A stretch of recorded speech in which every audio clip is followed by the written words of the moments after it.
Meus irmãos, graça e paz, Cláudio Souza e o nosso canal Discipulando com a Bíblia, trazendo resumos das nossas lições da nossa escola bíblica dominical. Hoje, neste vídeo, vamos trazer o nosso resumo da nossa segunda lição da nossa revista de adulto deste segundo trimestre.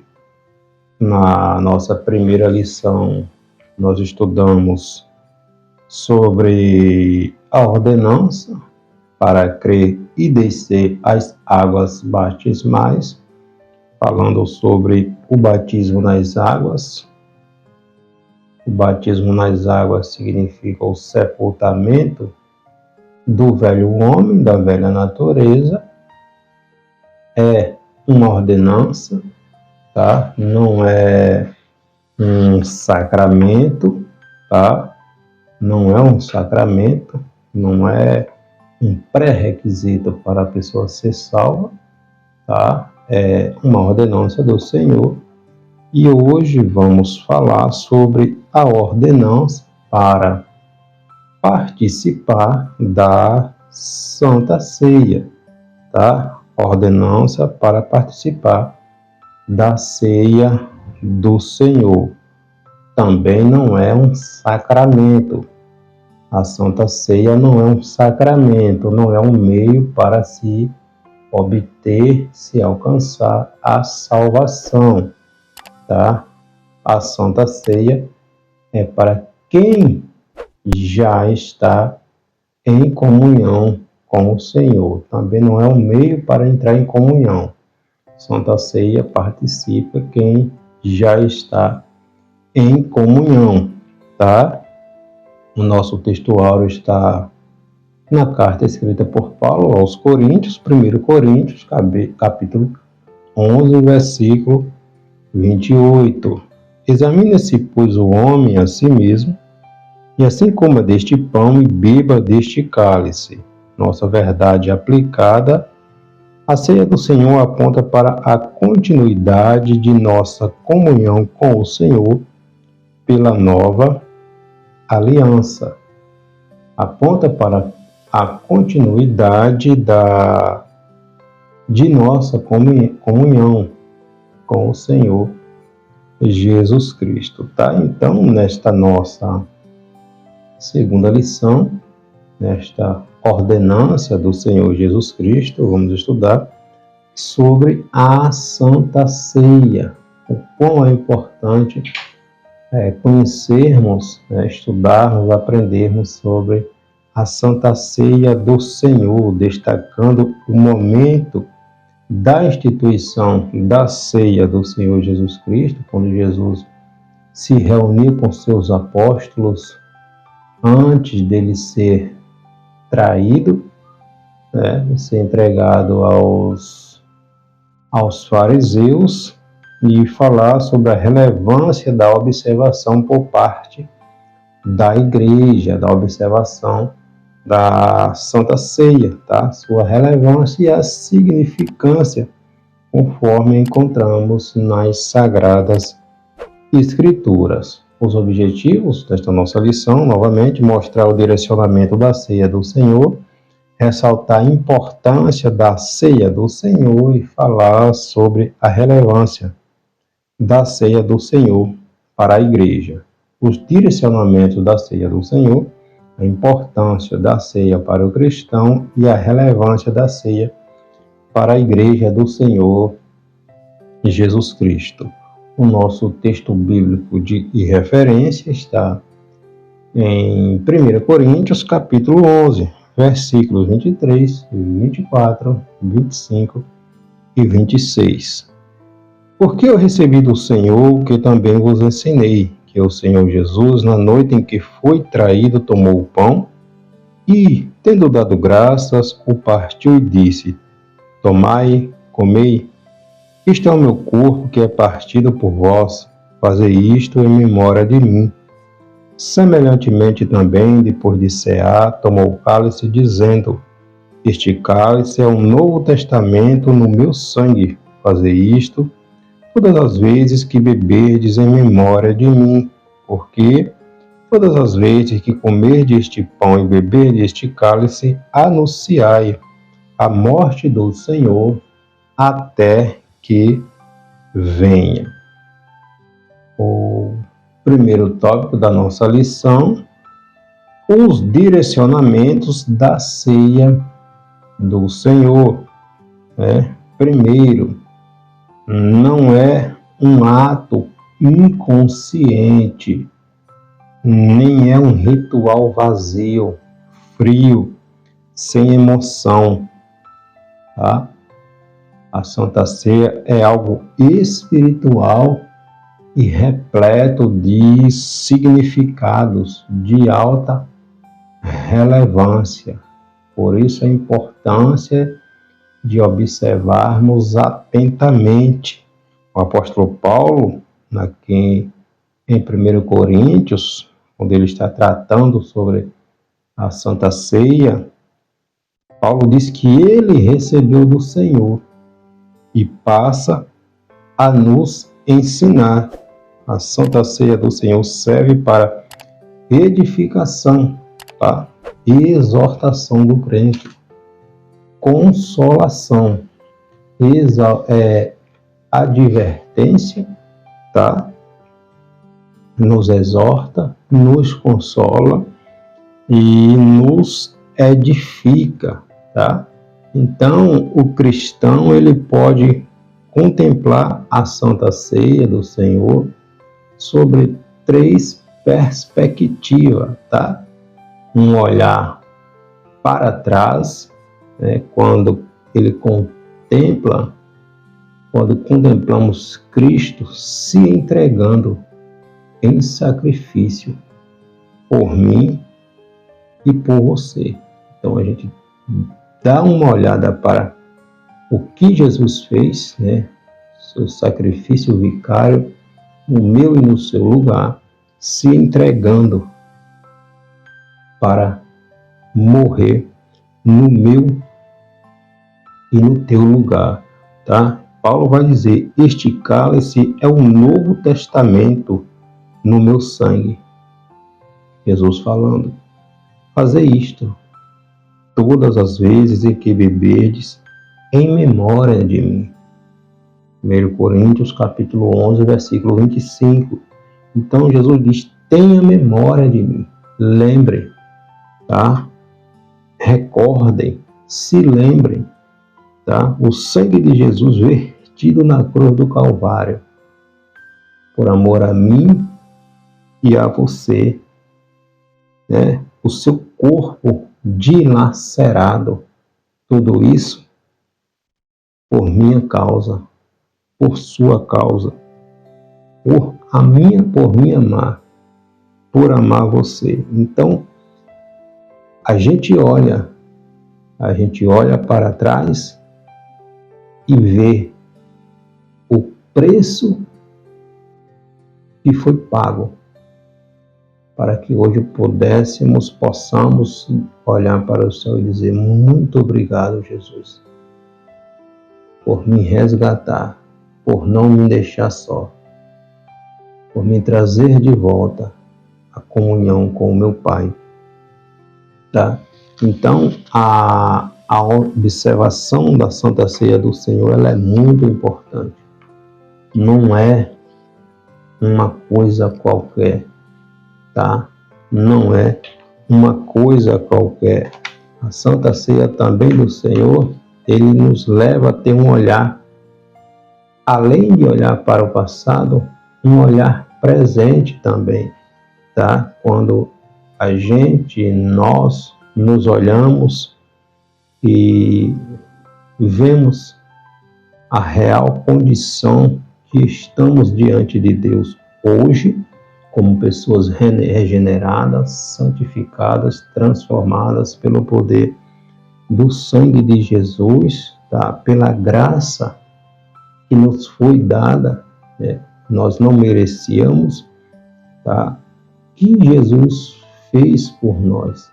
A posição que estamos hoje né, como privilegiados de fazer parte do corpo de Cristo. Aí Paulo diz no capítulo 11, versículo 25, Paulo ali escrevendo o que Jesus disse: fazei isto todas as vezes que beberdes este cálice. Então, estamos fazendo hoje, o que é que estamos fazendo hoje para aumentar a nossa intimidade, a nossa comunhão com Deus? Quantos estão participando da Santa Ceia sem observar, sem dar a devida importância ao simbolismo, o que Jesus diz, tá? Será que estamos vivendo esse novo pacto feito por Jesus Cristo? Perguntas que precisamos refletir antes de responder, tá? O texto de Mateus, capítulo 26, versículo 26 a 28, bem como em Lucas, né? Está Marcos, que está tratando a respeito da Santa Ceia. É importante a gente observar que o texto aqui ele não dá margem para dizermos que Jesus Cristo afirmou que o pão e o cálice literalmente seria o seu corpo e o seu sangue, tá? É uma simbologia, é uma figura de linguagem que o Senhor Jesus usou para comunicar de uma forma mais compreensível o ato, né, da Santa Ceia, tá? Quando a gente observa a natureza da Santa Ceia na tradição romana, a gente vai observar que tem muitos equívocos, tá? A tradição romana, eles compreendem de forma literal as expressões ditas por Jesus em referência aos elementos da Santa Ceia, quando Jesus disse: isto é o meu corpo e este é o meu sangue, tá? Segundo esse entendimento, né, da tradição romana, segundo esse entendimento deles, durante o cerimonial, os elementos da ceia, no caso o pão e o vinho, se convertem no corpo e no sangue de Cristo, literalmente, né? Segundo essa tradição romana que a Igreja Católica observa até hoje, tá? Esse ensino é conhecido como transubstanciação. Eles entendem, eles ensinam que literalmente o pão se transforma no corpo de Cristo e o vinho se transforma no sangue de Cristo. Só que aí há alguns equívocos, né? Há problemas nisso aí. Pelo menos dois aqui a gente podemos destacar. O primeiro é de natureza lógica, pois quando Jesus celebrou ali a ceia, né, ali na última Páscoa, antes dele ser entregue, ele ser traído, Jesus estava presente, né? Então, como poderia ser literalmente o corpo de Jesus e o sangue de Jesus? Não tem como, né? Já que Jesus estava ali presente fisicamente. Por outro lado, também entender essas palavras de forma literal e não como metáfora, como uma figura de linguagem usada por Cristo, cria outro problema, né? Um problema de natureza exegética. Tá? Por exemplo, nós vemos lá em João, capítulo 10, versículo 9, quando Jesus diz que ele é a porta. Jesus não é uma porta literal. Tá? Jesus está usando uma figura de linguagem. Jesus está dizendo que todo aquele que o aceita como Senhor e Salvador, entra pela porta. Porque Jesus, no Evangelho escrito por João, capítulo 14, versículo 6, Jesus disse que Ele é o caminho, que Ele é a verdade, que Ele é a vida. Ninguém chega a Deus senão por Ele. Então Jesus disse, eu sou a porta, João capítulo 10, versículo 9. Jesus não é uma porta, literalmente falando, tá? Então, cai neste erro dessa transubstanciação, que a Igreja Católica ensina que o pão se transforma literalmente no corpo de Cristo e o vinho no sangue do Senhor. Já na tradição protestante, luterana, eles divergem um pouco quanto ao da Igreja Católica em relação ao pão e o vinho, de se tornarem ou se converterem no corpo de Cristo. Contudo, eles vão afirmar que o corpo físico de Jesus está presente no pão e na ceia. Esse entendimento também é denominado de consubstanciação.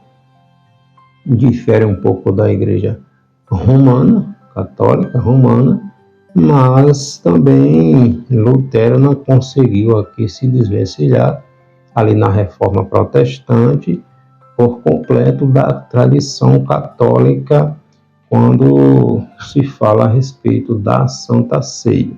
E a nossa posição protestante cristã, né, a tradição protestante pentecostal, tá? Nós entendemos, segundo a palavra de Deus, que o vinho e o pão não se convertem fisicamente, nem no corpo, nem no sangue, muito menos, tampouco no sangue do Senhor Jesus Cristo, tá?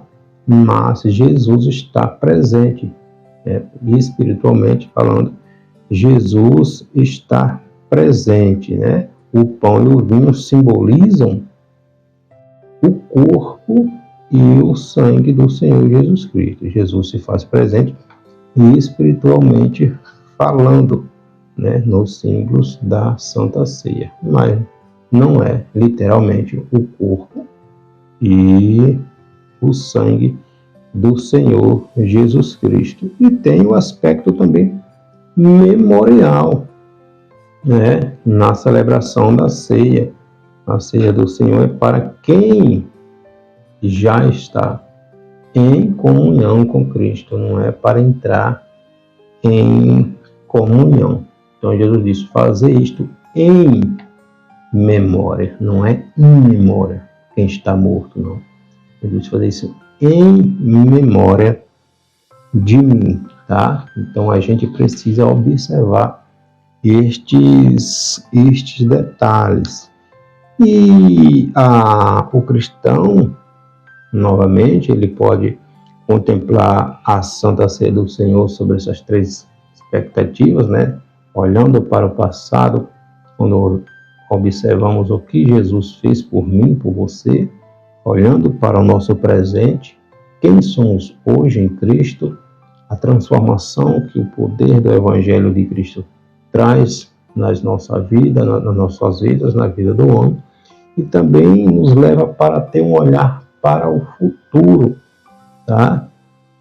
Quando mantemos nossa expectativa, nossa esperança em relação à segunda vinda do Senhor Jesus Cristo, né? A Santa Ceia do Senhor é uma cerimônia que deve ser celebrada, né, com reverência, mas também com júbilo e essa expectativa do nosso aguardo da volta do Senhor Jesus Cristo. Aí o Senhor vai dizer através de Paulo, né, no capítulo 11, versículo 26, porque todas as vezes, é uma perspectiva aqui futura, ó, todas as vezes que comer este pão e beber este cálice, anunciai a morte do Senhor, até que ele venha. O futuro aponta aqui para a volta do Senhor Jesus Cristo. Então, nós aguardamos a bem-aventurança, essa esperança, né, o glorioso dia em que cearemos com o Senhor Jesus Cristo no reino do seu Pai, conforme ele nos prometeu, tá? Então, a Santa Ceia do Senhor tem uma dimensão escatológica também.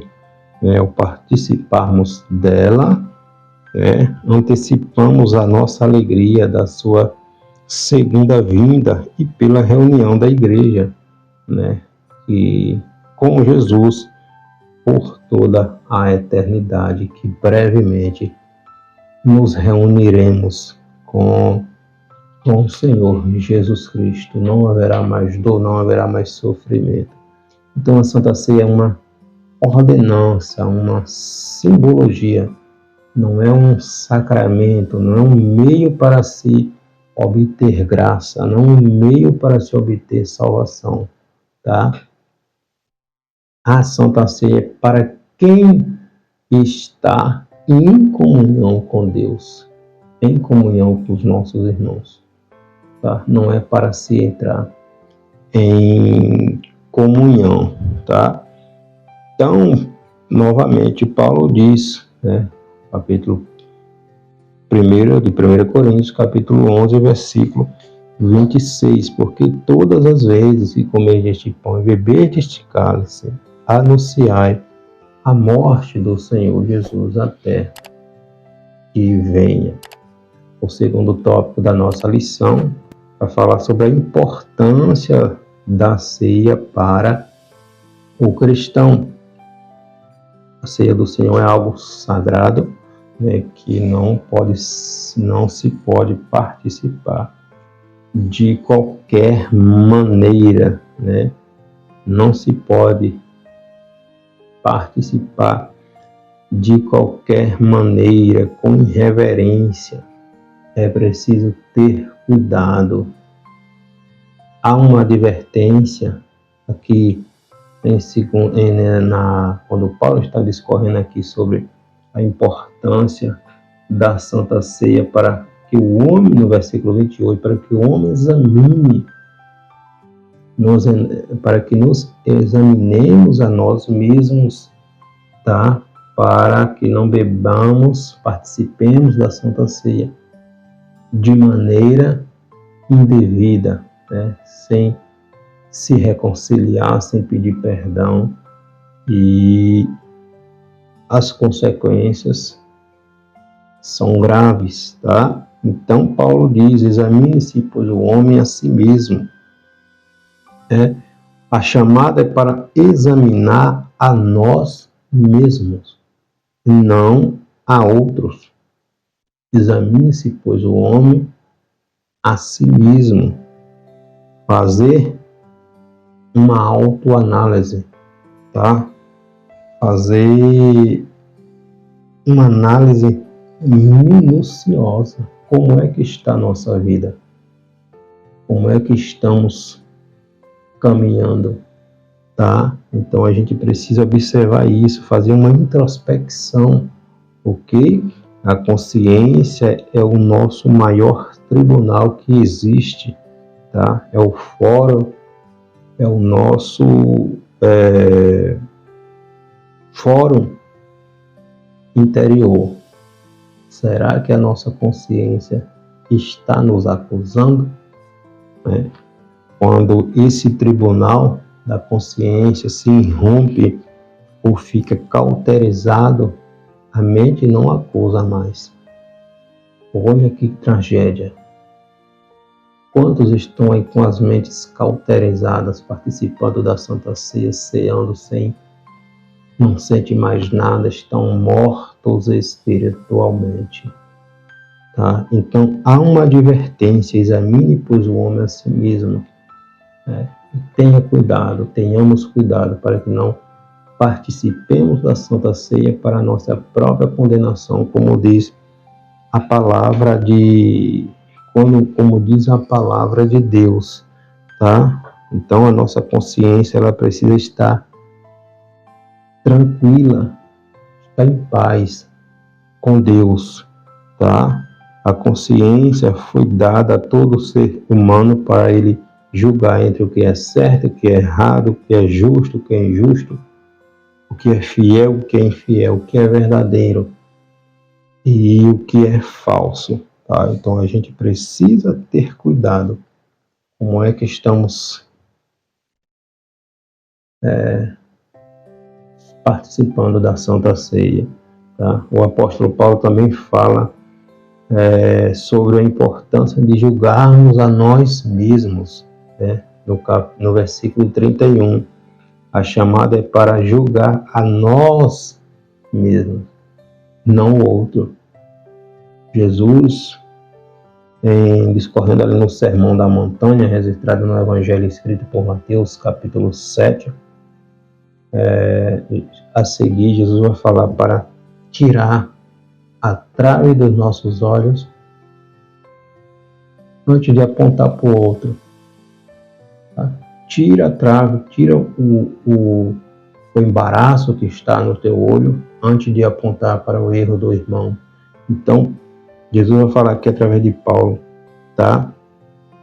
A respeito de olharmos para nós mesmos, tá? A chamada é para julgar a nós mesmos e não para apontar o erro do outro, tá? Nos antecipar, pedir perdão, né? Lutemos para melhorar a nossa vida com Deus, nosso relacionamento com Deus, né? Parar de achar defeito no outro e olhar para os nossos próprios defeitos e pedir a Deus misericórdia, tá? Então o julgamento deve ser feito com sinceridade por nós mesmos, né? Em nós, para evitarmos a própria condenação, conforme diz a palavra de Deus. Então quem toma indignamente a ceia do Senhor, Paulo está dizendo, não está discernindo o corpo de Cristo. Assim, essa pessoa se torna culpada do corpo e do sangue de Cristo, tomando, participando indignamente para a sua própria condenação. É Jesus que condena? Não. É o homem que se condena quando ele deixa de observar as orientações que a palavra de Deus nos dá, tá? Então não devemos considerar a ceia do Senhor como uma coisa natural, porque não é, tá? Antes de comer o pão e beber o cálice, é necessário fazermos um rigoroso autoexame, tá? Trata-se de um procedimento que deve ser constante na nossa vida. Não nos santificar apenas no momento da Santa Ceia. Ser cristão tem que ser uma prática diária, constante. Tá? Tiago vai dizer, vigiai. Vigiai. Tá? Resistir ao diabo. Sujeitai-vos a Deus. Tiago, capítulo 1, versículo 7. Sujeitai-vos a Deus, resistir ao diabo e ele fugirá de vós. Pedro vai dizer que ele anda ao nosso derredor, procurando uma oportunidade, uma brecha. Tá? Então o cristão ele precisa observar, viver, praticar os ensinamentos da palavra de Deus. Tá? Então Paulo vai falar da importância de corrigirmos a nós mesmos. A chamada é para consertar a nós mesmos e não ao outro. Eu olhar para mim, para dentro de mim, olhar para minha vida e fazer uma autoanálise. Como é que está a minha vida diante de Deus? O que a palavra de Deus está dizendo que eu não estou, está me ensinando que eu não estou praticando, estou ignorando. Tá? Então não esperemos, irmãos, que fiquemos fracos, que fiquemos doentes, que morramos espiritualmente para pedir socorro. É tempo de despertamento, tá? A causa de muitas enfermidades espirituais entre os cristãos recai sobre a falta de correção, tá? Porque são conhecedores, nós somos conhecedores da verdade, ignoramos, negligenciamos, não damos importância ao que a palavra de Deus diz. E Jesus está dizendo em Apocalipse capítulo 3:20, eis que estou à porta e bato. Estou batendo na tua porta, no teu coração, na tua vida. Se conserta. Se conserta. Eu quero cear contigo. Eu quero ter intimidade contigo. Eu quero... Mas cadê? Não temos tempo mais para Deus. Não temos tempo mais para a oração. Não temos tempo mais para a consagração. Não temos tempo. E o tempo está passando e a gente sem tempo. Então Paulo diz, examine-se, pois, o homem a si mesmo, tá? Então precisamos consertar o nosso altar, a nossa vida espiritual com Deus. A comunhão com Deus nos faz crentes saudáveis, que anda de cabeça erguida, né? Que não tem do que se envergonhar, como diz Paulo a Timóteo, na 2 Timóteo, capítulo 2, versículo 15, que não tem do que se envergonhar, nos corrigir para não ser preciso ser repreendidos pelo Senhor, né? Quando somos disciplinados pelo Senhor, é para não sermos condenados com o mundo, para que nossa alma não desça ao abismo, a morte eterna, tá? Então reconhecer que pecou, se arrepender, pedir perdão, confessar o pecado, deixar, tá? Abandonar, mudar nossas atitudes, mudar o rumo da nossa vida, tá? Então, a Santa Ceia não é para se entrar em comunhão, é para quem já está em comunhão, tá? Consertemos a nossa vida.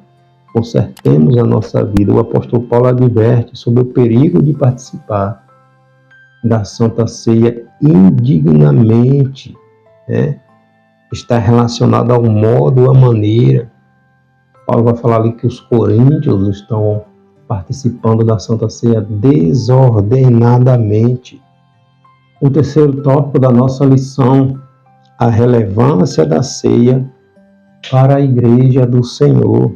Então, a ceia do Senhor é a maior festa da Igreja para os crentes que estão em comunhão com Deus, né? Nada pode ser maior do que a ressurreição do Senhor Jesus Cristo, né? A nossa vitória está na ressurreição de Jesus.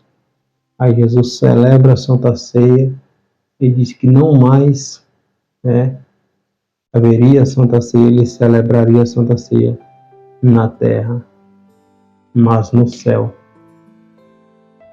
onde a sua igreja estará reunida com ele, tá? Então, celebrar a comunhão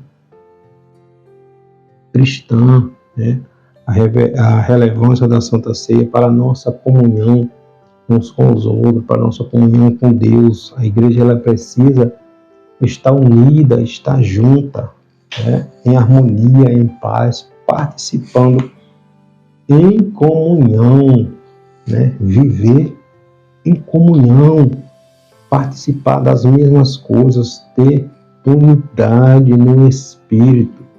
Não se pode estar em comunhão vertical, comunhão com Deus, se não estivermos em comunhão horizontal, comunhão com nossos irmãos. Não tem como estar em comunhão com um e não estar em comunhão com outro. Tem que estar em comunhão com Deus e comunhão com nossos irmãos, tá? Então, a perseverança da igreja é imprescindível. A igreja ela deve perseverar, anunciando a morte do Senhor, como diz Paulo aos Coríntios, capítulo 1, versículo 11, capítulo 11, versículo 26, né? Perseverando, anunciando a morte do Senhor, até que Ele venha. Então a igreja ela não pode desistir, ela não pode recuar, ela não pode parar. A igreja ela precisa continuar fazendo a sua parte, o seu papel, cumprindo o ID que Jesus nos mandou. A nossa responsabilidade de anunciar o Evangelho de Cristo, né? Até que Ele venha. Até que Ele venha. Então são diversos os textos bíblicos. São diversos os textos bíblicos que enfatizam a relevância, a importância da perseverança na vida daqueles que estão em comunhão com o nosso Deus. Perseverar, permanecer, suportar, resistir, aguentar. Mas vale a pena, tá? As pessoas, infelizmente, no nosso tempo, não estão suportando mais esperar. Estão com dificuldades para esperar, né? E esta tendência tem sido transferida. Muitos dentro da igreja não têm mais tempo com Deus, não têm mais paciência, não querem mais esperar, tá? Em Hebreus capítulo 3, versículo 6 está: se tão somente conservarmos firme a confiança até o fim. E no versículo 14, do mesmo capítulo, está escrito: nos tornamos participantes de Cristo, se tivermos firmemente nossa confiança até o fim. Até o fim, tá? Então é necessário esperar, é necessário ter paciência, é necessário acreditar.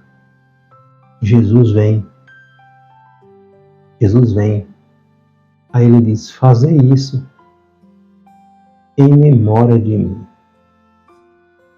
Coma deste pão, beba deste cálice, até que eu venha. Então é necessário esperar. É necessário perseverar. É necessário persistir. Acreditar. Manter-se firme, tá? A igreja ela precisa ter esperança. A igreja tem expectativas no que Jesus falou, quando ele diz: não beberei deste fruto da vide até aquele dia em que eu beba de novo convosco no reino do meu Pai. Mateus capítulo 26, versículo 29. Então a igreja ela precisa conservar a esperança na promessa que Jesus fez, nos fez de voltar e nos buscar para a grande ceia, naquele grande dia, né? Junto com o Pai, conforme está em João, capítulo 14, versículo do 1 a 3. Então esta é a maior esperança do crente em Jesus, tá? De um dia morar com Ele. Então a ceia declara a vida eterna, a ressurreição do Senhor Jesus Cristo, a nossa vitória, tá? Jesus se reuniu com os discípulos após a saída ali, após a celebrar ali a Santa Ceia. O traidor saiu e foi entregar ao Senhor Jesus Cristo. Aí Jesus disse: não mais beberei deste vinho, do vinho da vide, até o dia em que o beba de novo convosco no reino do meu Pai. Então a igreja ela precisa perseverar, não perder a esperança, tá? A ceia do Senhor não aponta apenas para o passado, anunciando a morte do Senhor, né? Ou para o presente, somente para o presente, quanto à continuidade da observância que nos é ensinada, mas também aponta para o futuro, o grande dia das bodas do Cordeiro, conforme está em Apocalipse capítulo 19, versículo do 7 ao 9, tá?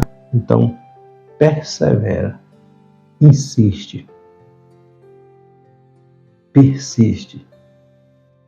Mas tenhamos cuidado. A Santa Ceia do Senhor é algo sagrado. Não é um sacramento, porque não é um pré-requisito para se obter a salvação, mas é uma ordenança do Senhor. E é necessário que estejamos atentos, porque Paulo diz que precisamos ter cuidado para não sermos condenados com o mundo. Não tomamos, não bebamos a Santa Ceia indignamente, porque diz no versículo 27, portanto, qualquer que comer este pão ou beber este cálice do Senhor, indignamente será culpado do corpo e do sangue do Senhor. Examine, pois, o homem a si mesmo, assim coma deste pão e beba deste cálice. Porque o que come e bebe indignamente, come e bebe para a sua própria condenação, não discernindo o corpo de Cristo. Que Deus abençoe.